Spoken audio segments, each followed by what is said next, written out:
सवाल आज जो हम लेकर आए हैं वो ये कि क्या मुसलमान चाहते हैं पूरी दुनिया में शरिया कानून लागू हो? क्या कुरान हदीस ये कहती हैं कि पूरी दुनिया में शरिया कानून लागू करवाना एक मुसलमान का फर्ज है? क्या ऐसी इच्छा मुसलमानों की है? ठीक है, हर कोई धर्म अपना प्रचार प्रसार लोग करना चाहते हैं, ठीक है, वो अलहदा बात है।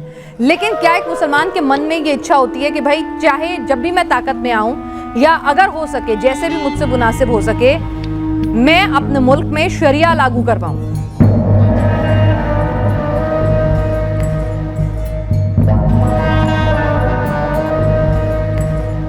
जो मेरा फर्स्ट क्वेश्चन है वो है कि जैसे इंडिया एक डेमोक्रेसी है, यूके डेमोक्रेसी है, यूएस डेमोक्रेसी है, जर्मनी डेमोक्रेसी है, और क्या जो मुसलमान है वो डेमोक्रेसी के अंदर रहना क्या हराम है? क्योंकि कुरान में तो डेमोक्रेसी नहीं है, कुरान में शरीयत है मेरे ख्याल से। ठीक है। तो क्या डेमोक्रेसी हराम है या शरीयत में रहना चाहिए? अच्छा, क्या मुझे एक करना बात चाहिए? बताएं कि क्या सऊदी अरब एक डेमोक्रेटिक कंट्री है? नहीं है। नहीं है। ना दुबई है, ना सऊदी है, ये सारे कंट्रीज नहीं है। इंडिया के सऊदी अरब से कुछ रिलेशनशिप अच्छे हैं क्या बहुत खराब हैं?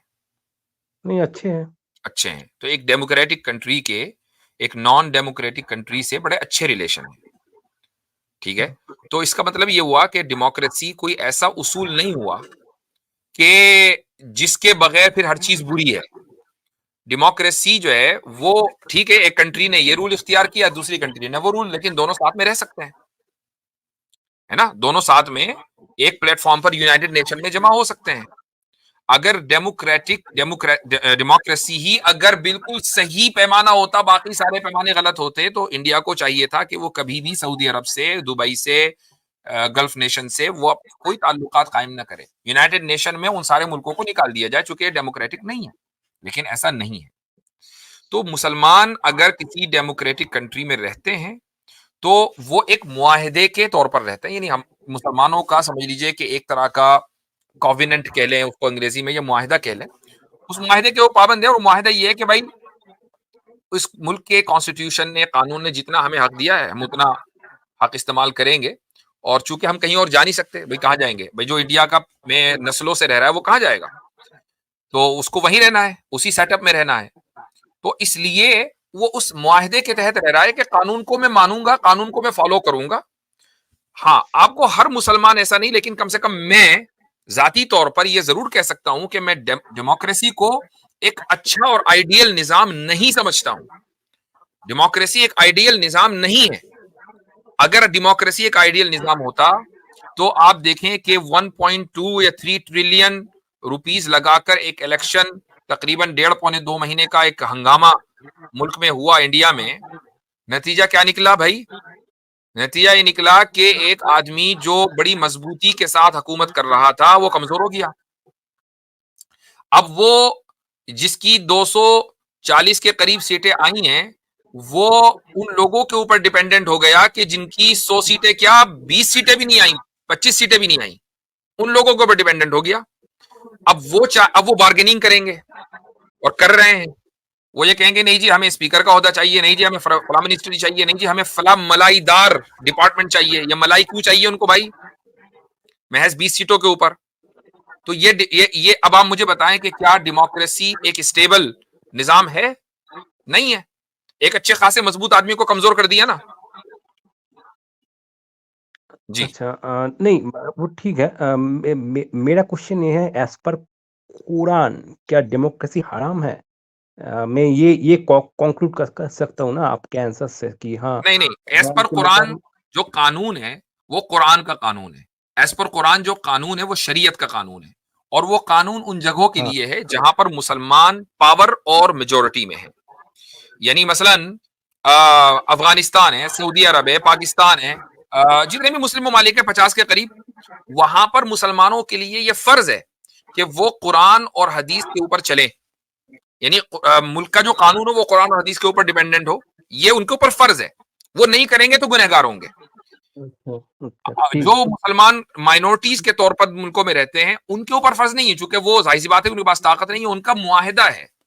ये ऐसा ही है कि मसलन मान ले मैं आपके घर में किराएदार हूं, एक मिसाल दे रहा हूँ, हालांकि मुसलमान ये भी मान लें कि वो मुल्क में किराएदार के तौर पर नहीं है, लेकिन मैं आपको समझाने के लिए बता रहा हूँ। मैं एक किराएदार हूँ आपका। अब जो कॉन्ट्रैक्ट है उसमें लिखा हुआ है कि भाई आप हमारे मकान को इस तरह इस्तेमाल करेंगे कि कोई नुकसान नहीं पहुंचाएंगे, कोई स्ट्रक्चरल डैमेज नहीं करेंगे, वगैरह वगैरह। अगर आप करेंगे तो आप लायबल होंगे। मैंने मान लिया, और अब मैं उस एतबार से रह रहा हूँ कि भाई मैं स्ट्रक्चरल डैमेज नहीं कर सकता, मैं अपने तौर से कोई कमरा नहीं बना सकता, मैं अपने तौर से दीवार नहीं गिरा सकता। लेकिन अगर मैं अपने मकान में हूँ तो मैं अपने मकान को चाहे जिस तरीके से मैं उसमें गड़ा खोदूं, उसमें दीवारें खड़ी करूं, आप कौन होते भाई? ठीक है, तो ये मैंने आपको मिसाल समझाने के लिए दी है। ये इस वीडियो को काटकर ये ना कहा जाए कि लो भाई मुफ्ती साहब ने मान लिया कि मुसलमान तो इंडिया में किराएदार हैं। जी मुफ्ती, इसमें मैं एक बात ऐड करना चाहूँ। ये इंडिया के जितने भी सिटीजनशिप है सब मुआहदे के तहत रहते हैं, सब किराएदार है इसमें। बिल्कुल ये बिल्कुल मतलब बिल्कुल। अक्षय साहब हो, चाहे वो आसिम साहब हो, चाहे वो कोई भी हो, यहाँ हर एक जो है वो स्टेट से मुआहिदा करके रहता है। स्टेट किसी का नहीं है। मतलब ना तो वो अक्षय साहब का स्टेट है, ना वो आसिम साहब का स्टेट है। दोनों ने जो है वो एक कॉन्ट्रैक्ट साइन किया है स्टेट के साथ, और वो दोनों उस कॉन्ट्रैक्ट के बेस पे रहते हैं। तो डेमोक्रेसी के अंदर जो है, जो यानी कि जो सेटअप होता है डेमोक्रेटिक नेशंस का, और जो नेशन स्टेट का जो सेटअप है, उसके अंदर हर इंडिविजुअल जो है वो एक कॉन्ट्रैक्ट में रह रहा होता है स्टेट के साथ। चाहे वो किसी भी आइडियोलॉजी, यानी कि स्टेट जिस आइडियोलॉजी को बैन नहीं करती है, किसी भी आइडियोलॉजी से आता हो, तो वो एक कॉन्ट्रैक्ट में रह रहा होता है स्टेट के साथ। ठीक, जी भाई। जी तो आपका ये पहला सवाल हो गया मेरे ख्याल से। काफी जी नहीं नहीं, आप पूरे पैनल से बात करेंगे, पूरे मैं भी आपसे बात कर रहा हूँ, पूरे पैनल से बात करेंगे, कोई मसला नहीं है। अगर कोई आप मेरी किसी बात में कोई इजाफा कर रहा है तो आपको ये राइट नहीं है, डेमोक्रेटिक राइट नहीं है यहाँ पर कि आप उसको रोके। ठीक है, ठीक है, मैं माफी चाहता हूँ। ठीक है जी। दूसरी सवाल मेरा ये है, अगर साइंस और कुरान के बीच टकराव हो, हाँ, तो क्या मुसलमान को कुरान को फॉलो करना चाहिए, साइंस को नहीं फॉलो करना चाहिए? साइंस को फुटबॉल बनाकर मैदान से बाहर फेंक देना चाहिए। अच्छा, ठीक है, मेरा आंसर मिल गया।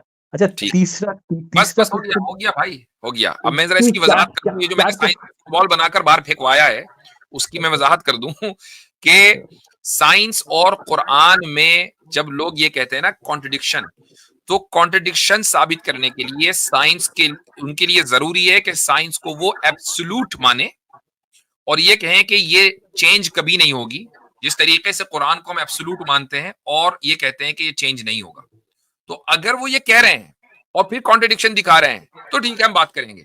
लेकिन जब वो खुद ही मानते हैं कि साइंस नाम ही उस चीज का है जो एवर चेंजिंग हो, तो फिर कुरान और साइंस में कभी कॉन्ट्रडिक्शन हो नहीं सकता। और अगर कोई करता है तो भाई फुटबॉल साइंस की भी बनेगी और उस बंदे की भी बनेगी। ठीक है, चलें। ये कंपैरिजन सब गलत है। मतलब ये कंपैरिजन ही गलत है कि एक यानी कि वो जो एब्सोल्यूट नहीं है उसको एब्सोल्यूट चीज के साथ आप कैसे कंपेयर कर सकते हैं? सही बात, वही बिल्कुल बात दुरुस्त है।